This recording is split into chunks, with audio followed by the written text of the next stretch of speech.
Hello doctors. Start करते हैं आज। Kingdom protista.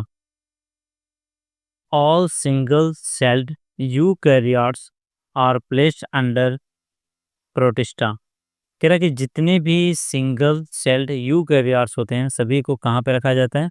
प्रोटिस्टा के अंदर रखा जाता है। यानी किंगडम प्रोटिस्टा के अंदर रखने के लिए ऑर्गेनिज्म को दो रूल फॉलो करने पड़ेंगे। ठीक है, कितने रूल फॉलो करने होंगे? दो रूल। पहला कि उस ऑर्गेनिज्म को यूनिसेलुलर होना चाहिए। कैसा होना चाहिए? यूनिसेलुलर। और दूसरा उसे क्या होना चाहिए? यूकैरियोट्स। ठीक है, कैसा होना चाहिए? यूकैरियोट। अगर कोई भी ऑर्गेनिज्म यूनिसेलुलर यूकैरियोट्स है तो उन सारे ऑर्गेनिज्म को हम कहाँ पर रखेंगे? किंगडम प्रोटिस्टा में रखेंगे। तो ये है, all single celled eukaryotes are placed under Protista. सारे सिंगल सेल्ड यूकैरियोट्स को हम कहाँ पर रखते हैं? प्रोटिस्टा के अंदर रखते हैं। बट लेकिन the boundaries of this kingdom are not well defined. लेकिन कह रहे इस किंगडम की जो बाउंड्री होती है वो वेल डिफाइंड नहीं होती। ठीक है, यानी किंगडम प्रोटिस्टा की जो बाउंड्री है वो वेल डिफाइंड नहीं होती कि किंगडम प्रोटिस्टा कहाँ से स्टार्ट है और कहाँ पर ख़त्म है। ऐसा क्यों कह रहा है? What may be a photosynthetic protistan. कह रहा वॉट में भी क्या हो सकता है? A photosynthetic प्रोटिस्टन।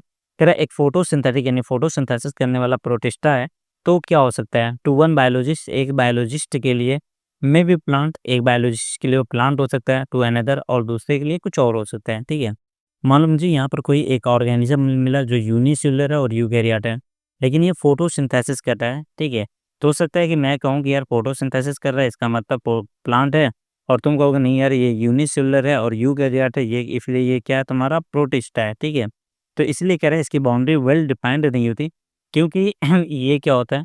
जो प्रोटिस्टा होता है ना, ये जो प्रोटिस्टा होता है ये लिंक होता है किसके? फंजाई, प्लांटी और एनिमेलिया, तीनों से ये लिंक होता है। क्योंकि अगर फंजाई का कोई मेंबर यूनिसेलुलर मिलेगा, ठीक है, तो उसे हम क्या करेंगे? प्रोटिस्टा के अंदर डाल देंगे। प्लांटी का भी अगर कोई यूनिसेलुलर मिला तो उसे भी प्रोटिस्टा के अंदर डाल देते हैं। और अगर एनिमेलिया का कोई यूनिसेलुलर ऑर्गेनिज्म मिला तो उसे भी हम प्रोटिस्टा के अंदर डाल देते हैं। इसीलिए कहा जाता है कि इसकी बाउंड्री वेल डिफाइंड नहीं होती है। इन दिस बुक, इस बुक के अंदर, वी इंक्लूड, हम इंक्लूड करेंगे chrysophytes, dinoflagellates, euglenoids, slime moulds and protozoan under the Protista. कह रहे हैं इस बुक के अंदर हम क्या करेंगे कि जो प्रोटिस्टा है इसके अंदर हम क्या क्या पढ़ेंगे? प्रोटिस्टा को यानी कितने पार्ट्स में डिवाइड करेंगे? Chrysophyte, dinoflagellate, euglenoid, slime moulds and protozoan. ठीक है, member of Protista are primarily aquatic. कह रहा है जो प्रोटिस्टा के मेंबर होते हैं ये मेनली कैसे होते हैं? एक्वेटिक होते हैं। This kingdom form A link. ये किंगडम जो होता है ये क्या करता है? लिंक बनाता है किसके साथ? विद अदर, दूसरों के साथ, dealing with plants, animal and fungi. यानी जो किंगडम प्रोटिस्टा होता है ये लिंक बनाता है, ठीक है, दूसरे दूसरे किंगडम के साथ, जैसे प्लांट के साथ, एनिमल के साथ और फंजाई के साथ। बीइंग यूकैरियोट्स, यूकैरियोट्स होने की वजह से the protistan cell body contain a well defined nuclear. कह रहा है कि यूकैरियोट्स होने की वजह से प्रोटिस्टा के सेल बॉडी प्रोटिस्टा की जो सेल है उसके पास क्या होगा? एक वेल डिफाइंड न्यूक्लियस होगा and the other membrane bound organelles, और दूसरे भी मेम्ब्रेन बाउंड ऑर्गेनेल्स होंगे। सम है फ्लैजिला, और कुछ के पास क्या होगा? फ्लैजिला होगा, और कुछ के पास क्या होगा? सिलिया भी होगा। लेकिन याद रखना कि बैक्टीरिया में सिर्फ फ्लैजिला होता है, किसी भी बैक्टीरिया के पास सिलिया नहीं होता है। लेकिन प्रोटिस्टा में क्या होगा कि इसके कुछ मेंबर के पास फ्लैजिला भी होगा और कुछ के पास सिलिया भी होगा। Protista reproduce asexually and asexually. कह रहा है कि प्रोटिस्टा जो होता है ये रिप्रोड्यूस करता है एसेक्सुअली भी और सेक्सुअली भी, बाई ए प्रोसेस, एक प्रोसेस द्वारा, involving the cell fusion and zygote formation, जहाँ पे सेल क्या होगी? फ्यूज होगी और जाइगोट बनेगा। ठीक है, तो किंगडम प्रोटिस्टा की बात करें तो जितने भी यूनिसेलुलर यूकैरियोट होते हैं सभी को कहाँ पे रखा जाता है? किंगडम प्रोटिस्टा के अंदर रखा जाता है। और इसकी जो बाउंड्री होती है वो वेल डिफाइंड नहीं होती है। ठीक है, किंगडम प्रोटिस्टा को हम क्या कहते हैं? कितने पार्ट्स में डिवाइड करते हैं? 5 पार्ट्स में डिवाइड करते हैं। Chrysophyte, dinoflagellates, euglenoids, slime moulds and protozoan. ठीक है, ये मेनली कहते होते हैं एक्वेटिक होते हैं। और किंगडम प्रोटिस्टा जो होता है ये किसके साथ लिंक, किसके साथ लिंक बनाता है? किंगडम प्लांटी, किंगडम एनिमेलिया, ठीक है, किंगडम प्लांटी, किंगडम एनिमेलिया और किंगडम फंजाई के साथ ये लिंक बनाता है। ठीक है, ओके, चलिए आइए अब एक एक करके देखते हैं। सबसे पहले बात करते हैं क्राइसोफाइट्स। दिस ग्रुप इंक्लूड, ये ग्रुप जो होता है इंक्लूड करता है किसको, diatoms and golden algae. Golden algae का दूसरा नाम क्या है, डेस्माइट। यानी क्राइसोफाइट्स के अंदर हम किसको शामिल करते हैं, डाई एटम्स और गोल्डन एल्गी यानी desmids. They are found in fresh water, ये कहाँ पे पाए जाते हैं, फ्रेश वाटर में पाए जाते हैं। As well as marine environment, और मैराइन इन्वायरमेंट्स में भी यानी समुद्र में भी पाए जाते हैं। दे आर माइक्रोस्कोपिक, जाहिर सी बात है क्राइसोफाइट्स क्या है तुम्हारा, प्रोटिस्टा के अंदर, और प्रोटिस्टा क्या होते हैं, यूनिसेलुलर होते हैं। तो यूनिसेलुलर तो माइक्रोस्कोपिक होगा ही। तो कह रहे दे आर माइक्रोस्कोपिक, ये कहते होते हैं माइक्रोस्कोपिक होते हैं, एंड द फ्लोट, और तैरते हैं पैसिवली, इसे याद रखना। ये कैसे फ्लोट करते हैं पानी में, पैसिवली फ्लोट करते हैं, ठीक है, इन वाटर करंट, यानी जो वाटर करंट यानी पानी का जो बहाव है इसमें ये कैसे तैरते हैं, पैसिवली फ्लोट करते हैं, जैसे प्लैंकटन, ठीक है, एग्जाम्पल क्या है प्लैंकटन, ठीक है, क्राइसोफाइट्स का एग्जाम्पल क्या है प्लैंकटन। और ये वाटर करंट के अंदर क्या होता है, पैसिवली फ्लोट करते हैं। Most of them are photosynthetic, ठीक है, ज़्यादातर प्रोटिस्टा कैसे होते हैं हमारे, सॉरी ज़्यादातर हमारे क्राइसोफाइट्स कैसे होते हैं, ऑटो फोटोसिंथेटिक यानी ऑटोट्रॉफ्स होते हैं।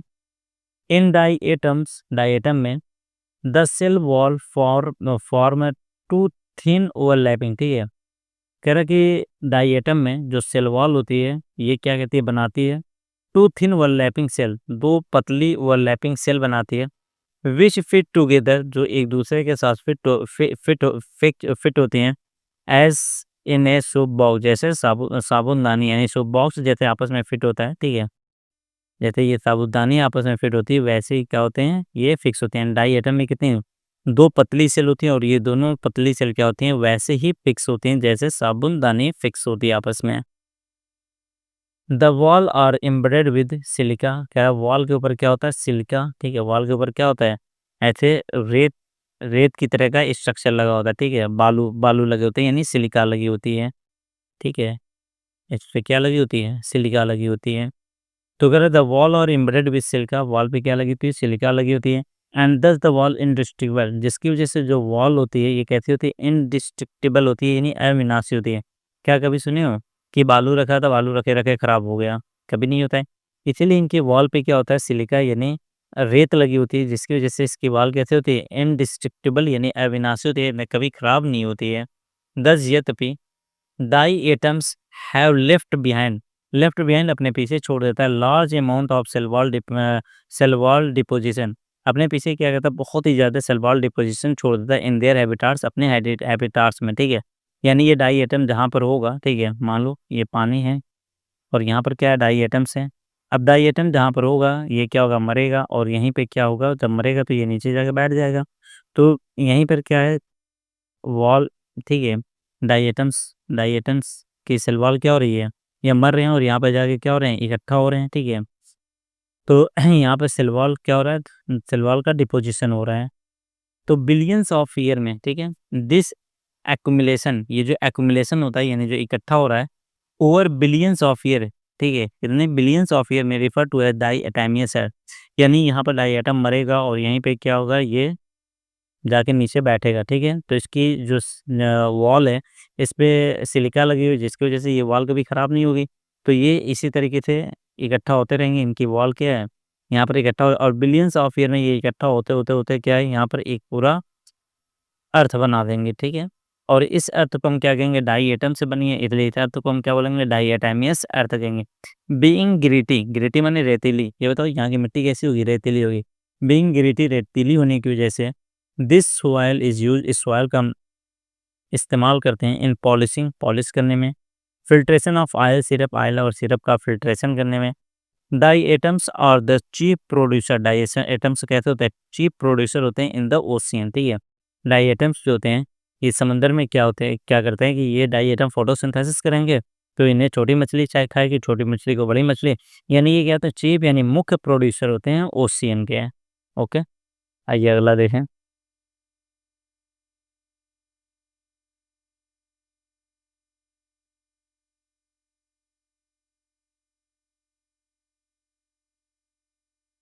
डाइनोफ्लैजिलेट्स, ठीक है, कह रहे हैं these organisms are mostly marine, ठीक है, ये मोस्टली कैसे होते हैं, मैराइन होते हैं।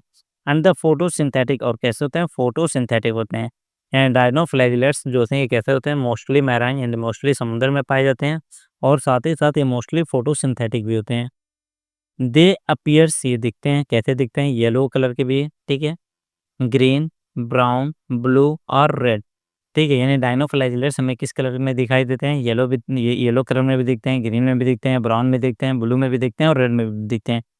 Depending on the main pigments present in in their cell, उनके सेल के अंदर कौन सा पिगमेंट प्रेजेंट है, मेन कौन सा पिगमेंट प्रेजेंट है, उसी के आधार पर उनका कलर होता है, ठीक है। The cell wall has stiff cellulose plate, कह इनकी जो सेल वॉल होती है, ठीक है, उसके पास क्या होता है, एक सेल्यूलोज की स्टिफ यानी कठोर क्या होती है, परत होती है ऑन द आउटर सरफेस, उसके आउटर सरफेस पे। कह रहे the cell wall has stiff cellulose plate, cell wall के पास क्या होती है, एक स्टिफ यानी एक कठोर सेल्यूलोज की प्लेट होती है on on the outer surface, outer surface पे, ठीक है। यानी तुम्हारा डायनोफ्लैजिलेट्स होगा तो ये उसकी क्या होगी, सेल वॉल हो गई, ठीक है। तो उसके सेल वॉल के चारों तरफ क्या होता है, एक इसके इसके चारों तरफ क्या होता है, सेल्यूलोज की एक कठोर प्लेट होती है, ठीक है। मोस्ट ऑफ देम, इनमें से ज़्यादातर हैव टू फ्लैजिला, यानी ज़्यादातर डायनोफ्लैजिलेट्स के पास कितने फ्लैजिला होते हैं, 2 फ्लैजिला होते हैं। वन लाई लॉन्गिट्यूडनली, एक क्या होता है, लॉन्गिट्यूडनल होता है, एंड द अदर ट्रांसवर्सली, और दूसरी क्या होता है, ट्रांसवर्सली होता है, इन ए फ्रो बिटवीन द वॉल प्लेट, यानी इनकी जो वॉल प्लेट होगी उसमें एक ऐसे क्या होगा, लॉन्गिट्यूडनल होगा और एक ऐसे क्या होगा, ट्रांसवर्स होगा, ठीक है।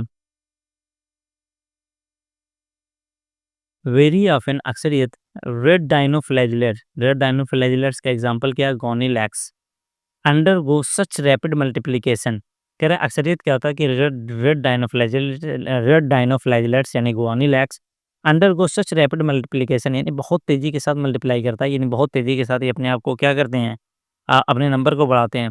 That they make the sea appear red, जिसकी वजह से समुद्र में क्या होता है, रेड दिखने लगता है, और इस कंडीशन को हम क्या बोलते हैं, रेड टाइड कहते हैं। Toxin released by such large number, और इतने ज़्यादा जो रेड डायनोफ्लैजिलेट्स होते हैं ये क्या करते हैं, टॉक्सिन यानी जहर रिलीज़ करते हैं। में इवन किल, जो किल कर देते हैं यानी जान से मार देते हैं, अदर मैराइन एनिमल, दूसरे मैराइन एनिमल को, सच एज फिशेस, ठीक है। ये बताओ ये तुम्हारा क्या है, समुंदर है, ठीक है, ये क्या है, समुंदर है। अब यहाँ पर क्या है, तुम्हारे रेड डायनोफ्लैजिलेट्स यानी गोनीलैक्स, और ये बहुत तेज़ी के साथ क्या कर रहे हैं, अपना नंबर बढ़ा रहे हैं, ठीक है। बहुत तेज़ी के साथ इन्होंने क्या अपना नंबर बढ़ाया और पूरा समुद्र रेड कलर का दिखने लगा है। इस कंडीशन को हम क्या बोलेंगे, रेड टाइड कहेंगे। अब ये यहाँ पर क्या करेंगे, टॉक्सिक यानी जहर निकालेंगे, और जब जहर निकालेंगे तो यहाँ यहाँ पर पाए जाने वाले जो दूसरे मैराइन एनिमल्स होंगे, जैसे फिशेस होंगे, वो क्या हो जाएंगे, मरने लगेंगे, ठीक है। तो याद रखना कि यहीं वाली मरेंगी, ना कि नदी वाली मरेंगी, ठीक है। तो मैराइन फिशेस जो वहीं पर पाए जाती हैं वो क्या होती हैं, मरने लगती हैं। ओके, आइए अगला देखें।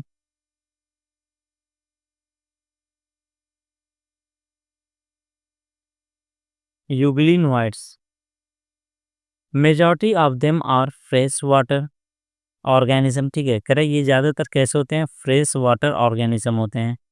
फाउंड इन स्टैग्नेंट वाटर, और ये कहाँ पाए जाते हैं, स्टैग्नेंट वाटर यानी रुके हुए पानी में पाए जाते हैं।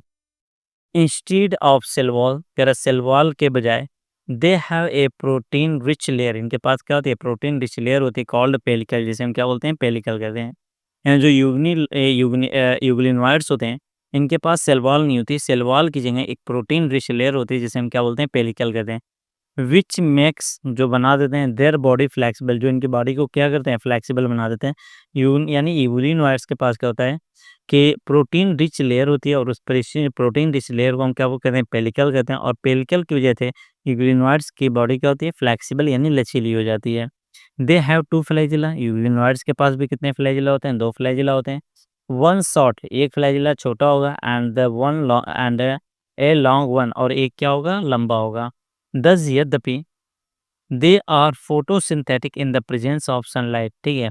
ये सनलाइट की प्रेजेंस में क्या होते हैं, फोटोसिंथेटिक होते हैं, यानी जब तक सनलाइट होगी ये ये क्या करेंगे, फोटोसिंथेसिस यानी ऑटोट्रॉफ्स की तरह बिहेव करेंगे। व्हेन डिप्रीव्ड ऑफ सनलाइट, यानी डिप्रीव्ड माने क्या होता है, डूब जाना, ऑफ सनलाइट, जब सनलाइट क्या होती है, डूब जाती है यानी खत्म हो जाती है, दे बिहेव लाइक हेटरोट्रॉफ्स, तो ये हेटेरोट्रॉप्स की तरह बिहेव करने लगते हैं। By predating on other smaller organism, ये स्मॉलर यानी दूसरे छोटे-छोटे ऑर्गेनिज्म का क्या करते हैं, शिकार करने लगते हैं और उसे खाएँगे, ठीक है? इन इंटरेस्टिंगली, ठीक है, द पिगमेंट्स ऑफ यूग्लिनोइड कह रहे हैं जो यूग्लिनोइड्स का जो पिगमेंट होता है आर आइडेंटिकल, वो क्या होता है, आइडेंटिकल होता है यानी सेम होता है to those present in the higher plant, जो हायर प्लांट्स में होता है, ठीक है? क्योंकि अगर तुम्हारा यूलिन सनलाइट की प्रेजेंस में फोटोसिंथेसिस कर रहा है, इसका मतलब ये सनलाइट को ट्रैप कर रहा है, और सनलाइट ट्रैप कर रहा है तो इसके पास पिगमेंट होगा यानी क्लोरोफिल होगा। तो इसके पास जो पिगमेंट यानी क्लोरोफिल होता है वो वैसा ही होता है जो हमारे हायर प्लांट्स के पास होता है। और यूग्लिनोइड्स का एग्जाम्पल क्या होता है, यूग्लिना, ठीक है? तो याद रखना यूग्लिनोइड्स के पास भी कितने फ्लैजिला होते हैं, 2 फ्लैजिला होते हैं, एक लंबा होगा और एक छोटा होगा। और जब तक सनलाइट है ये ऑटोट्रॉप्स की तरह काम करेंगे, और जब सनलाइट नहीं होगी तो ये कैसे काम करेंगे, हेटेरोट्रॉप्स की तरह काम करेंगे। ओके, आइए अगला देखें।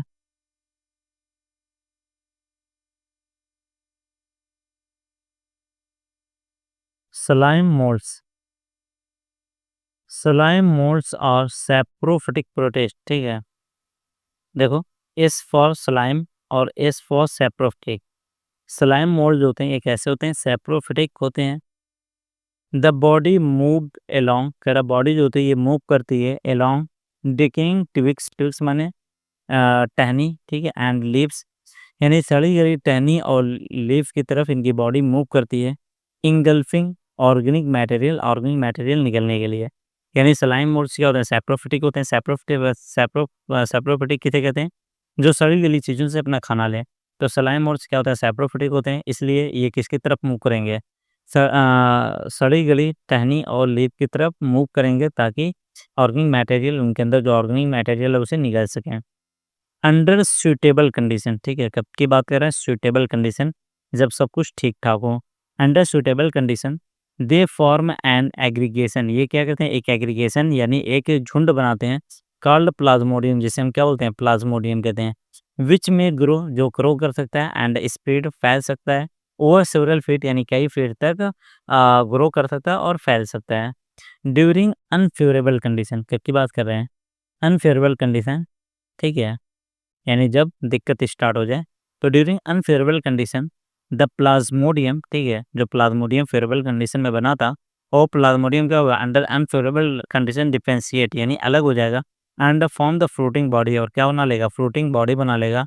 Bearing spore eight there tip, और अपने अपने टिप पे, अपनी नोक पे क्या करेगा, स्पोर को बियर करेगा, ठीक है, यानी उसके टिप पे क्या होगा, स्पोर होगा। The spore possess true wall, और स्पोर के पास क्या होगा, ट्रू वॉल होगी। They are they are extremely resistance, ये बहुत ही ज़्यादा क्या होंगे, रेजिस्टेंस होंगे यानी प्रतिरोधक होंगे, एंड सर्वाइव, और ये सर्वाइव कर लेंगे फॉर मेनी ईयर, कई सालों तक। तो कह रहा है कि प्लाज्मोडियम जो फेवरेबल कंडीशन में बना था, अनफेवरेबल कंडीशन में ये क्या हो जाएगा, टूट जाएगा, डिफरेंशिएट हो जाएगा, और क्या बना लेगा, फ्रूटिंग बॉडी बना लेगा। ये मान लो फ्रूटिंग बॉडी बन गई। तो कह रहा है फ्रूटिंग बॉडी के टिप पे क्या होगा, स्पोर होगा, और इस स्पोर के चारों तरफ क्या होगा, ट्रू वॉल होगी, और ये वॉल इतनी ज़्यादा रेजिस्टेंस होगी कि कोई भी मौसम हो, ठीक है, ठंडी, गर्मी, बरसात, टेम्परेचर, प्रेशर, इसका कुछ भी असर इस वॉल पे नहीं पड़ेगा, जिसकी वजह से इसके अंदर रखा हुआ स्पोर क्या होगा, सुरक्षित रहेगा, सेफ रहेगा। तो ये कह रहा है दे दे आर एक्सट्रीमली रेजिस्टेंस, यानी ये जो ट्रू वॉल होती है बहुत ही ज़्यादा रेजिस्टेंस होती है, and survive for many year, और कई सालों तक ये सर्वाइव कर सकती है। इवन अंडर एडवर्स कंडीशन, ठीक है, इवन अंडर एडवर्स कंडीशन, ठीक है, एडवर्स कंडीशन में, इवन अंडर एडवर्स कंडीशन, जब तक एडवर्स कंडीशन होगी तब तक ये क्या होगा, उसके अंदर सेफ पड़ा होगा। The spore are disperse by air current, कह रहा है जो स्पोर है वो कैसे एक जगह से दूसरी जगह फैलता है, स्लाइम मोल्ड्स में तो एयर करंट यानी हवा के द्वारा फैलता है, ठीक है। आइए अगला देखें। प्रोटोजोन्स, ऑल प्रोटोजोन्स, ठीक है, किसकी बात कर रहा है, ऑल प्रोटोजोन्स आर हेटेरोट्रॉप्स, सारे के सारे प्रोटोजोन्स क्या होते हैं, हेटेरोट्रॉप्स होते हैं। एंड लिव एज प्रेडेटर, और ये कहते हैं प्रेडेटर या पैरासाइट्स के फॉर्म में जिंदा रहते हैं, चाहे तो ये शिकार करके अपना काम चला रहे होंगे या किसी दूसरे ऑर्गेनिज्म के ऊपर पड़े होंगे और उसी से अपना खाना ले रहे होंगे, यानी ये चाहे तो प्रेडेटर की तरह होंगे या पैरासाइट्स की तरह होंगे। They are believe to be primitive relative of animals, ठीक है, इन्हें हम कैसे बिलीव करते हैं? प्रिमिटिव रिलेटिव ऑफ एनिमल, यानी एनिमल के पूर्वज के रूप में हम इन्हें बिलीव करते हैं कि ये पहले क्या थे? एनिमल के पूर्वज थे। There are 4 groups of protozoan, ठीक है, देयर आर 4 ग्रुप, यहाँ पे कितना ग्रुप होता है? 4 ग्रुप होता है प्रोटोजोन्स का। सबसे पहले बात करते हैं amoeboid protozoans. These organisms live in fresh water. Amoeboid protozoan कहाँ पाए जाते हैं? फ्रेश वाटर में पाए जाते हैं, सी वाटर यानी मैराइन में पाए जाते हैं, और मॉइस्ट सॉइल या मॉइस्ट सॉइल पे पाए जाते हैं। दे मूव एंड कैप्चर, ये क्या कहते हैं? मूव करते हैं यानी चलते हैं, एंड कैप्चर करते हैं, ठीक है। और मूव और कैप्चर करने के लिए एक ही स्ट्रक्चर का यूज़ करते हैं, और उस स्ट्रक्चर को हम क्या बोलते हैं? स्यूडोपोडिया, ठीक है। देखना, they move and capture their prey, अपने शिकार को, बाय पुटिंग आउट स्यूडोपोडिया यानी false feet as in amoeba, जैसा कि अमीबा में होता है, ठीक है। तो अमीबॉयड प्रोटोजोन्स जो होते हैं ये चलते हैं और अपने शिकार को कैप्चर करते हैं, किसके द्वारा? स्यूडोपोडिया यानी फॉल्स फीट द्वारा, जैसा कि अमीबा में। Marine form have silica cell on their surface, क्या जो मैराइन यानी जो समुद्र में पाए जाने वाले प्रोटोजोन्स होते हैं, ठीक है, अमीबॉयड प्रोटोजोन्स होते हैं, उनमें क्या होती है? उनकी सेल पे क्या होती है? सिलिका होती है यानी रेत होती है। सम ऑफ देम, उनमें से कुछ हैं, जैसे एंट अमीबा हिस्टोरेटिका एंड अमीबा, ये क्या होता है? पैरासाइट्स होते हैं, ठीक है। यानी कि अगर हम अमीबॉयड प्रोटोजोन्स की बात करें तो अमीबॉयड प्रोटोजोन्स जो होते हैं, अगर इसका जो मैराइन फॉर्म होता है उसकी सेल पे क्या होता है? सिलिका होता है, जैसे कि एंट अमीबा, और ये कहते होते हैं पैरासाइट्स होते हैं। इसके बाद बात करते हैं फ्लैजिलेटेड प्रोटोजोन्स। नाम से ही पता चल रहा है ऐसा प्रोटोजोन जिसके पास क्या होगा? फ्लैजिला होगा। The member of this group, कह रहा है इस ग्रुप का जो मेंबर होगा, और आइदर फ्री लिविंग, चाहे तो फ्री लिविंग होगा या पैरासाइट्स होगा, ठीक है। ये बताओ, फ्लैजिलेटेड प्रोटोजोन ऐसा प्रोटोजोन होगा जिसके पास क्या हो? फ्लैजिला हो। तो मान लो तुम्हारे पास हाथ पैर हैं, तो चाहे तो तुम कमा के खाओ या तुम अपने घर वालों पे बोझ बन जाओ। तो ये कह रहा है कि फ्लैजिलेटेड प्रोटोजन इसके पास फ्लैजिला होगा, ठीक है। तब ये चाहे तो फ्री लिविंग होगा यानी खुद ही कमा खा रहा होगा, या ये पैरासाइट्स होगा यानी किसी के ऊपर बोझ बन गया होगा। दे हैव फ्लैजिला, इनके पास क्या होता है? फ्लैजिला होता है। The parasitic form causes disease, कह रहा है जो पैरासिटिक फॉर्म होता है फ्लैजिलेटेड प्रोटोजोन का, वो बीमारी कराता है। सच है, जैसे स्लीपिंग सिकनेस, यानी एक बीमारी है जिसमें बंदा क्या होता है? सिर्फ सोता ही रहता है, और ये किसके द्वारा होता है? ट्राइपैनोसोमा द्वारा, यानी ट्राइपैनोसोमा क्या? फ्लैजिलेटेड प्रोटोजोन्स है, ठीक है, जो क्या करता है? स्लीपिंग सिकनेस कराता है। और ट्राइपैनोसोमा जो होता है इसका कौन सा फॉर्म है? पैरासिटिक फॉर्म है, ठीक है। उसके बाद बात करते हैं सिलिएटेड प्रोटोजोन्स की। दीज और एक्वेटिक, ये कैसे होते हैं? एक्वेटिक होते हैं। एक्टिवली मूविंग ऑर्गेनिज्म, ठीक है, और ये कैसे मूव करते हैं? एक्टिवली, क्योंकि इनके पास क्या बहुत ज़्यादा सिलिया होते हैं, तो उसकी वजह से ये कैसे मूव करते हैं? एक्टिवली मूव करते हैं। तो ये एक्टिवली मूविंग ऑर्गेनिज्म होते हैं because of the presence of thousands of cilia, क्योंकि इनके पास हज़ारों सिलिया प्रेजेंस होती है, ठीक है, जिसकी वजह से ये क्या कहते हैं? एक्टिवली मूव करते हैं। दे हैव ए कैविटी, इनके पास एक कैविटी होती है जिसे क्या कहते हैं? गलट कहते हैं। That opens to the outside of the cell membrane, cell surface, जो सेल सरफेस से बाहर खुली होती है, ठीक है। तो इधर देखना, सिलेटेड का एग्जाम्पल क्या होता है? पैरामीशियम होता है, ठीक है, ये पैरामीशियम होता है। कह रहे इसके ऊपर क्या होता है? ऐसे क्या होते हैं? Thousands of small hair like structure होते हैं, जिसे हम क्या बोलते हैं? सिलिया बोलते हैं। और इसकी सरफेस पे क्या होता है? एक ऐसी ओपनिंग भी होती है, ठीक है। इस ओपनिंग को हम क्या बोलते हैं? गलट बोलते हैं। क्या बोलते हैं? गलट बोलते हैं, जो इसकी सरफेस से, ठीक है, सेल सरफेस के बाहर खुल रही है। The coordinated movement of row of cilia, कह रहे जब इस सिलिया का कोऑर्डिनेटेड मूवमेंट यानी तालमेल बैठा के क्या होगा? मूवमेंट होगा, causes the water laden with food, तो ये क्या होगा कि यहाँ पर क्या है? पानी है, और इस पानी के साथ अगर खाना है तो इसका कोऑर्डिनेटेड मूवमेंट होगा। तो ये पानी क्या होगा? यहाँ तो घूमते हुए पानी क्या होगा? आएगा, तो पानी के साथ खाना भी अंदर आएगा, ठीक है। तो कह रहे कि the water laden with food, water क्या होगा? फूड के साथ क्या होगा? गिरेगा। To be steered into the gullet, कहाँ? गैलेट में। एग्जाम्पल क्या होता है? पैरामीशियम। सिलेटेड प्रोटोजोन का एग्जाम्पल क्या है? पैरामीशियम। इसके बाद बात करते हैं स्पोरोजोन्स की। दिस इंक्लूड डाइवर्स ऑर्गेनिज्म, इसके अंदर क्या होता है? बहुत बहुत ही अलग अलग प्रकार के ऑर्गेनिज्म आते हैं।